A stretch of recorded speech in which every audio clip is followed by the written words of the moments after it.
벌써 한 해의 끝자락에 있습니다. 이때쯤 되면 우리는 지나온 한 해를 돌아보게 됩니다. 바쁘고 분주하게 사셨던 분들에게는 벌써 시간이 이렇게 흘렀나 하는 당혹감이 있을 수 있고, 또 삶의 무게를 지탱하며 버텨온 분들에게는 그래, 이렇게 또 한 해 버텨냈다 하는 작은 격려의 시간이 될 수도 있을 것입니다. 어떤 분은 무언가 이룬 것에 대한 성취감으로 이 자리에 있을 수도 있고, 또 어떤 분은 그렇지 못한 아쉬움이 있을 것입니다. 아마도 우리 대부분의 마음속에는 두 가지 마음이 교차할 것입니다. 하나는 감사하는 마음, 그리고 또 하나는 후회하는 마음일 것입니다. 우리가 지난 한 해를 이 시간 돌아보면서 오늘 하나님께서 주시는 이 말씀을 통하여 과연 우리의 삶을 어떻게 이해하고 또한 받아들일 것인가 라는 부분을 우리가 함께 나누어 보고자 합니다.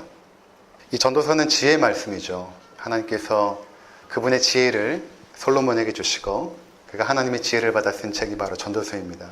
그래서 우리가 이 땅에서 가장 아름답고 하나님께 기쁨이 되며 또 지혜롭게 살아가는 삶의 모습이 무엇인가를 이 전도서는 우리 가운데 보여주고 있죠. 그래서 오늘 이 본문의 말씀을 통하여 우리가 지난 한 해를 세상적인 눈으로 바라보는 것이 아니라 세상 사람들이 만들어 놓은 삶의 기준과 평가의 잣대로 바라보는 것이 아니라 하나님께서 주시는 시각으로 오늘 우리의 삶을 바라보았으면 좋겠다 하는 마음으로 말씀을 준비했습니다.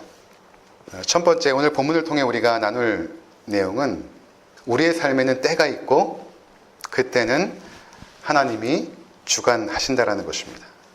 우리 삶에는 다 때가 있고 그 각 때들은 하나님께서 그분의 손길로 주관하신다라는 것입니다.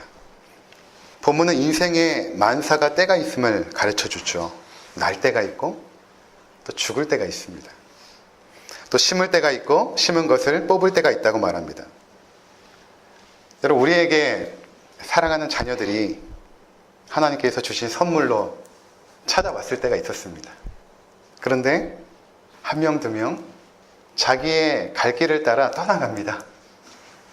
벌써 중학교인 친구도 외국으로 떠난 친구도 있고, 이제 대학생인 또 5년은 또 내일 모레죠. 내일 모레 떠나고, 서영이도 떠났고, 우리 곁에 선물로 다가왔던 우리의 자녀들이 우리 곁에 다가올 때가 있었지만 또 떠나갈 때가 있다는 것입니다. 그들 때문에 웃을 때도 참 많았지만 그럴 때도 있었습니다. 그러나 그들로 인해 힘들고 슬퍼할 때도 많았죠. 우리를 사랑해준 부모님들이 한결같은 사랑으로 우리 곁에 있어줄 때가 있었습니다. 그러나 그분들이 또한 우리 곁을 떠나갔습니다. 사업을 시작하여서 모든 것이 잘 될 때가 있었습니다. 그러나 또한 실패하고 어려움을 당할 때도 있었습니다. 우리에게는 건강하고 열정이 넘치는 때도 있었지만 그러나 연약하고 우울했던 때도 있었습니다. 남편 또는 아내로 인해서 힘과 위로와 격려를 받을 때도 있었지만 또한 서로를 향해서 분노하고 고함을 지를 때도 있었습니다. 이렇듯 상반된 삶의 형편과 모습들이 이렇게 시줄과 날줄이 되어서 우리의 삶을 이뤄가고 있습니다. 이것은 우리에게 무엇을 말해주는 것입니까? 이러한 삶의 때는 우리의 의지와 노력으로 이루어지지 않고 하나님의 뜻과 섭리 가운데서 이루어지고 있음을 보여주는 것입니다. 따라서 우리의 힘과 노력으로 이러한 때에 영향을 주거나 변화시킬 수 없다는 것입니다. 하나님은 우리의 때를 정하셨습니다. 우리가 태어난 것은 여러분의 의지로 태어난 것도 아니고 나의 노력으로 된 것도 아닙니다. 그와 같이 지금까지 살아온 우리의 모든 시간들의 때들은, 그 삶의 모든 장면들은 다 하나님의 섭리와 주권 가운데서 이루어진 것입니다. 밀물의 때와 썰물의 때를 인간의 지혜나 노력으로 영향을 주거나 변화시킬 수 없듯이 지나온 우리의 인생의 때들은 하나님의 섭리 가운데 주어진 것입니다. 그리고 그 모든 때들은 하나님께서 주관하시는 것입니다. 이렇게 하나님께서 우리의 삶의 때를 주관하신다면 우리는 그때에 순응하며 사는 것이 삶의 지혜입니다. 안 되는 것을 억지로 하려는 것은 욕심입니다. 그리고 욕심은 죄를 낳게 됩니다.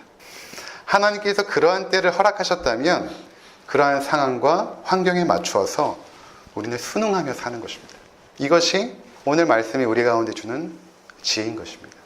기뻐할 때는 마음껏 웃어야 되죠. 춤도 출 수 있어야 됩니다. 근데 또 슬퍼할 때는 눈물을 흘리며 슬퍼할 수 있어야 됩니다. 그렇게 하지 못하는 것들이 잘못된 것입니다. 웃어야 할 때 웃지 못하고 울어야 할 때 울지 못하는 사람들이 있습니다. 병든 것입니다. 우리의 마음이 병든 것이죠. 자연의 계절이 있듯이 우리의 삶에도 계절이 있습니다. 우리는 그것을 거스릴 수 없습니다. 순응하며 살아야 합니다. 인생의 봄과 같은 어린 시절에 너무 어른스러운 것도 이상한 것이죠. 인생의 가을이 되어서 내적으로 무르익어야 할 시기에 젊어지기 위해서 지나치게 돈과 시간을 소모하는 것도 좋아 보이지 않습니다. 우리는 때에 맞추어서 순응하며 살아가는 것이 지혜인 것입니다. 왜냐하면 그때를 하나님이 주관하시기 때문입니다. 여러분들은 올 한 해를 어떻게 보내셨습니까? 지나온 삶의 모든 그 발자국들은 하나님의 인도하심이었습니다. 내가 걸어간 것이 아니라 하나님께서 우리를 끌고 가신 것입니다. 목자 되신 하나님께서 푸른 풀밭과 쉴 만한 물가로 인도하셨죠. 그러나 또한 사망의 음침한 골짜기로도 인도했던 것입니다. 야고보서 5장 13절에 이렇게 말씀합니다. 너희 중에 고난 당하는 자가 있느냐? 그는 기도할 것이요. 즐거워하는 자가 있느냐? 그는 찬송할지니라. 우리 삶에 고난의 때가 있죠. 그때는 기도하는 때인 것입니다. 우리 삶의 즐거움의 때를 하나님께서 허락하십니다. 그때는 찬송하는 것입니다. 이렇듯 하나님께서 우리의 삶의 때를 주관하실 때에 그것에 순응하며 하나님 앞에 반응하는 것이 지혜로운 성도들의 모습인 것입니다. 두 번째는 이러한 우리의 삶의 모든 때들은 아름답다라는 것입니다. 11절을 한번 보시기 바랍니다. 하나님이 모든 것을 지으시되 때를 따라 아름답게 하셨고, 그렇죠. 하나님께서 모든 것을 지으시되 때를 따라 아름답게 하셨고, 지나온 우리의 삶의 모든 발걸음들이 아름다웠다라는 것입니다. 천상병 시인의 귀천이라는 시에서 그 마지막 구절을 이렇게 시인이 기록하고 있습니다. 나 하늘로 돌아가리라. 아름다운 이 세상 소풍 끝나는 날 가서 아름다웠다라고 말하리라. 이 시인은 이 땅의 삶을 소풍으로 인식하고 그 모든 삶을 마치고 하나님 앞에 섰을 때에 가서 내가 하나님 앞에 드릴 첫 번째 말씀은 하나님 아름답습니다 라는 고백이라는 것입니다. 본문을 보면 상반된 삶의 형편과 모습을 대조하며 보여줍니다. 날 때가 있고 죽을 때가 있고, 심을 때와 뽑을 때, 죽일 때와 치료할 때, 헐 때와 세울 때, 울 때와 웃을 때, 슬퍼할 때와 춤출 때, 이와 같은 삶의 모든 장면들이 아름답다라는 것입니다. 우리의 이해와 판단으로는 잘 받아들여지지 않죠. 어떻게 죽을 때가 아름다울 수 있을까? 슬퍼할 때가 어떻게 아름다울 수 있을까? 이러한 삶의 장면들이 과연 아름다울 수 있을까? 8절에 보면 사랑할 때와 미워할 때가 있는데, 사랑할 때는 아름답죠. 근데 미워할 때가 과연 아름다울 수 있을까? 잘 이해가 되지 않습니다. 우리가 이것이 이해가 되지 않는 이유는 세상이 만들어 놓은 잣대에 따라서 우리의 삶을 재단하고 평가해 버리기 때문입니다. 세상 사람들이 만들어 놓은 삶의 기준과 잣대들이 있죠. 우리는 거기에 따라서 우리의 삶을 재단하고 평가합니다. 성공과 실패. 과연 무엇이 성공이고 무엇이 실패일까? 내 삶은 실패했어 라고 했을 때 그 사람은 과연 무슨 기준으로 실패했다고 말하는 것일까? 그 모든 판단과 평가 기준들은 죄악된 인간들이 만들어 놓은 것입니다. 따라서 우리의 삶을 정당하게 평가할 수 없는 것입니다. 우리는 누군가 인생을 함부로 판단하거나 평가할 수 없고, 우리 자신의 삶도 마찬가지입니다. 함부로 우리의 삶을 이렇다 저렇다 판단하거나 평가하면 안 됩니다. 왜냐하면 죄악된 세상이 만들어 놓은 그 기준 속에서 우리는 살아가고 있기 때문에 그런 것입니다. 만일 그렇게 삶을 이해하고 평가한다면 예수님은 이 세상에서 가장 불행했던 사람 중에 한 분입니다. 근데 예수님은 십자가에서 마지막 하나님 앞에 드렸던 말씀이 다 이루었다, 다 이루었다. 세상 사람들은 저주받은 인생이라고 손가락질했지만 예수님은 나는 다 이루었다 라고 승리를 외쳤던 것입니다. 어제 드린 말씀처럼 우리가 지난 시간들을 되돌아보면서 인과율에 사로잡혀서 그때 내가 왜 그랬지 하며 원인을 계속해서 분석하는 것이 때로는 그 상황을 이해하는 데 도움이 되기도 합니다. 그런데 지나간 과거에 너무나 얽매인 나머지 삶을 공정하게 이해하지 못하게 됩니다. 우리의 많은 기억들은 대부분 편집되어 있고, 그러니까 내가 편집되어 있다는 것은 내가 받아들이고 싶은 대로 받아들였다는 것입니다. 편집되어 있습니다. 그리고 조작되어 있고 자기 중심적으로 받아들였기 때문에 왜곡된 경우가 굉장히 많이 있습니다. 근데 그러한 판단 기준과 근거를 통하여 우리의 삶을 진단할 수는 없는 것입니다. 현실을 보면 성공이 다 노력해서 되는 것이 아닙니다. 여러분, 성공한 사람들 보면 다 노력해서 된 것입니까? 아닙니다. 연예인들이 돈도 많이 벌고 성공한 것처럼 보이지만 100년 전에 연예인들은 그냥 광대입니다. 광대. 지금에 와서 그들이 돈도 많이 벌고 성공한 사람의 하나로 비춰지지만 시기를 잘 타고난 것이죠. 노력해서 된 것이 아닙니다. 실패의 원인도 보면 다 내가 잘못한 것도 아닙니다. 근데 우리는 지나치게 내 자신에 대해서 관대해서도 안 되지만 그렇다고 너무나 가혹하고 냉혹하게 우리 자신을 자책해서도 안 됩니다. 그때 내가 그렇게 한 것이 내 나름대로는 최선의 결정이었던 것입니다. 근데 우리 부모님들이 그렇게 나에게 했던 것도 그 당시에 우리 부모님의 최선의 결정이었습니다. 그때는 그럴 수밖에 없었던 것입니다. 하나님이 보실 때에 삶의 모든 장면들이 아름다운 것입니다. 왜 그럴까? 그것은 하나님의 뜻 안에서 그분의 섭리 가운데 우리의 모든 삶이 이루어지고 있기 때문입니다. 그래서 결국에는 하나님의 선하심이 이루어지기 때문에 그것을 아름답다라고 보시는 것입니다. 이렇게 생각해 보면 어떨까요? 하나님께서 캠퍼스에 우리의 인생을 그려가십니다. 여러 가지 색상으로 우리 인생을 그려가십니다. 만일 그 그림이 전부 밝은 색으로만 되어 있다면 과연 아름다울까요? 또는 전부 어두운 색깔로만 그려졌다면 그것이 과연 아름다울까요? 그렇지 않겠죠. 다양한 색깔들이 조화를 이루면서 아름다운 작품이 되는 것입니다. 하나님께서 우리의 삶을 그렇게 그려가시는 것입니다. 우리 인생은 하나님께서 그려가시는 그러한 캠퍼스와 같은 것입니다. 따라서 때로는 우리의 삶이 밝은 빛깔로 살아갈 때도 있지만 때로는 어두운 색깔로 살아갈 때도 있습니다. 아름다움은 다양성 속에서 생겨납니다. 획일된 것은 아름답지 않죠. 저희 아내가 낚시를 좋아해서 얼마 전에 서해에 가서 낚시를 해가지고 가자미 2마리를 잡아왔습니다. 다음날 아침에 구워 먹는데 제가 잘 보니까 너무 웃기게 생겼어요. 생긴 거는 납작한데 얼굴은 이렇게 바로 세워져 있더라고요. 굉장히 웃겼습니다. 마치 이렇게 생선을 밟아놓은 것처럼. 제가 아내한테 이렇게 얘기했습니다. 이 생선 참 웃기게 생겼네. 그렇게 말했더니 제 아내가 하는 말이, 하나님은 참 개그가 있으신 것 같아. 이렇게 말을 하더라고요. 하나님의 창조를 보십시오. 세상에 똑같은 것이 하나도 없습니다. 그 많은 인류 가운데 똑같이 생긴 사람이 있습니까? 목소리도 다 다릅니다. 어떻게 그 수많은 사람들을 다 다르게 창조하셨을까? 뿐만 아니라 하늘의 새나 바다의 물고기도 어찌 그리 수가 많고 다양할까? 그것은 하나님께서 다양성을 좋아하시는 것입니다. 왜냐하면 그것이 아름답기 때문에 그런 것입니다. 한국 사회처럼 획일성을 좋아하는 사회도 없을 것입니다. 외국에 있다가 한국에 오면 느껴지는 것이 획일성입니다. 도로에 나가면 차 색깔이 다 비슷합니다. 검은색, 하얀색, 남색, 거의 다 비슷합니다. 집이나 건물도 다 비슷해요. 옷 입는 스타일도 비슷합니다. 차 타고 가다가 학생들 보면 다 롱패딩이에요. 그것도 검은색 아니면 하얀색. 거기서 벗어나지 않습니다. 그렇게 하지 않으면 무언가 뒤처지는 것처럼 여겨지죠.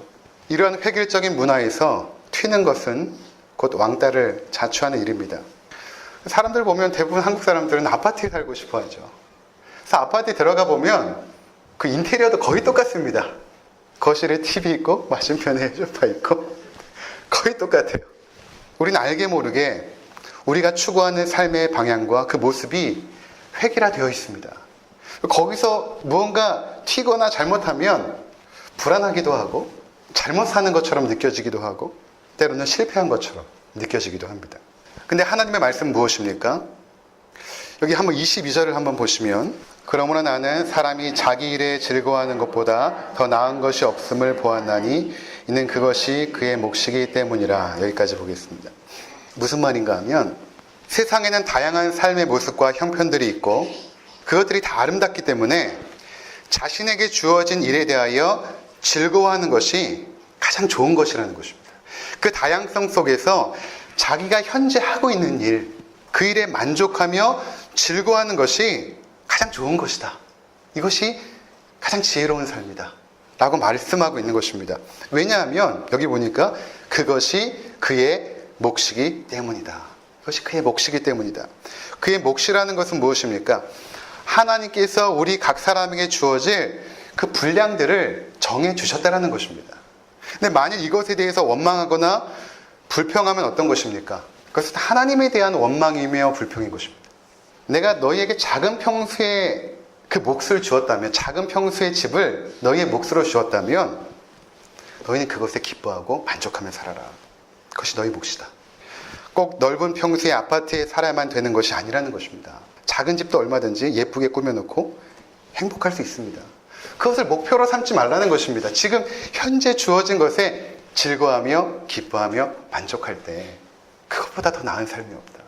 삶의 불행은 자신의 몫을 남의 몫과 비교하면서부터 시작됩니다. 피자를 나누어서 자녀들에게 줍니다.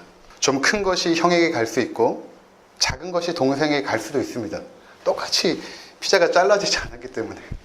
그렇죠. 그러면 동생이 형 것과 비교해 보니까 형 게 더 큰 거예요. 그래서 형에게 대들기 시작합니다. 그러면 그 먹는 피자가 무슨 맛이 있겠습니까? 그것을 감사함으로 받고 먹는 것입니다. 내게 좀 작더라도.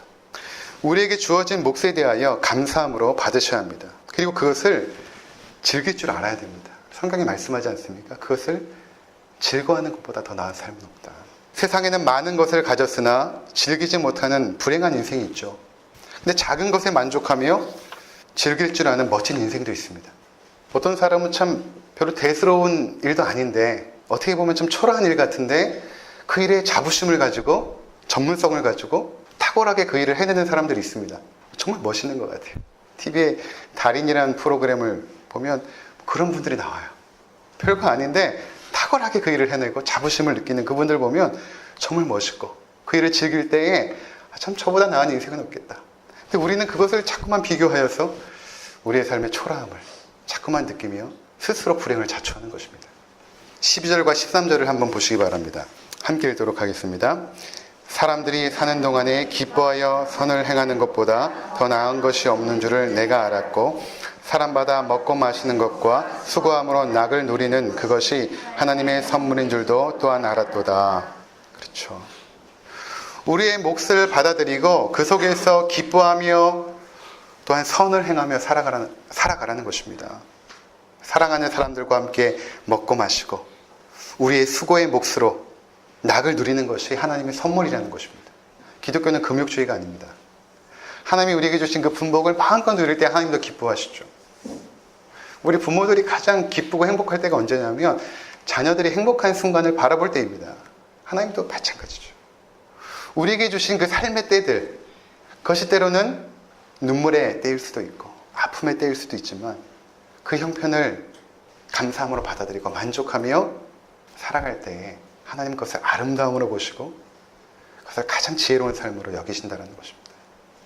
세 번째로는 이러한 삶의 그 다양성 속에서 여러 가지 그 다양성 속에서 삶의 장면 속에서 우리는 하나님을 경외하게 되는 것입니다. 14절 한번 보도록 하겠습니다. 3장 14절 함께 읽도록 하겠습니다. 하나님께서 행하시는 모든 것은 영원히 있을 것이라 그 위에 더할 수도 없고 그것에서 덜할 수도 없나니 하나님이 이같이 행하심은 사람들이 그의 앞에서 경외하게 하려 하심인 줄을 내가 알았도다.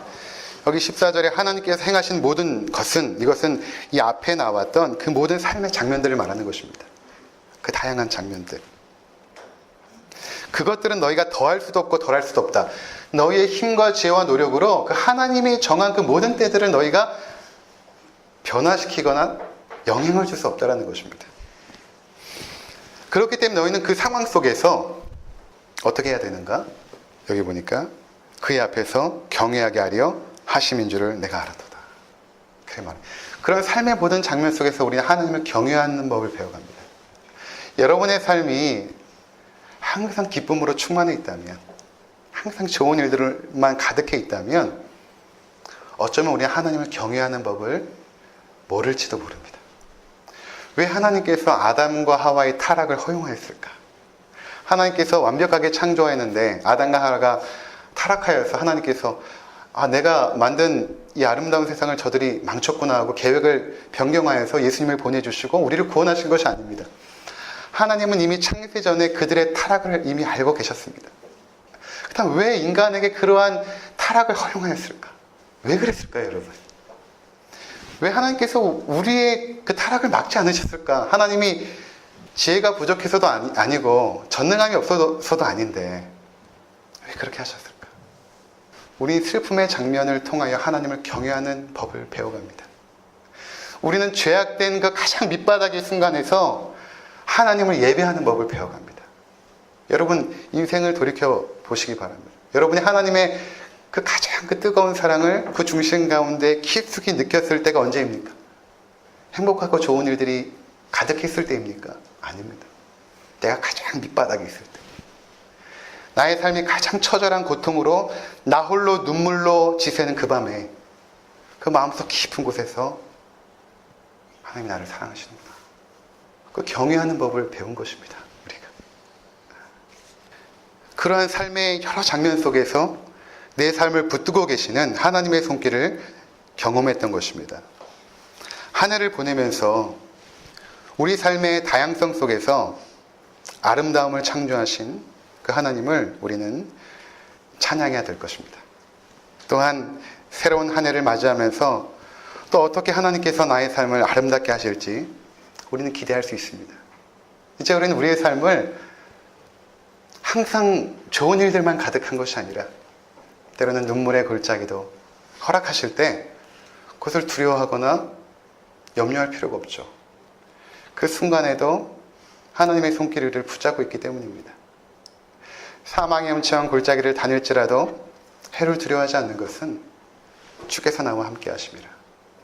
우리는 동굴 속을 걸어가는 것이 아니라 터널 속을 걸어가는 것이죠. 그 터널을 지나고 나면 밝은 빛이 있는 것입니다. 그래서 그 동굴을 걸어가는 그때에도 우리의 삶은 아름답다라고 말할 수 있는 것입니다. 그 속에서 우리는 살아계신 하나님을 경험하기 때문입니다. 어떤 형편과 상황일지라도 우리는 아름다움으로 그것을 수용해야 됩니다. 그 속에서 기뻐하시고 우리의 삶을 또한 즐기시며 하나님께서 주신 그 분복을 마음껏 누리시는 복된 성도님들 되시기를 주의 이름으로 축원을 드립니다. 기도하시겠습니다.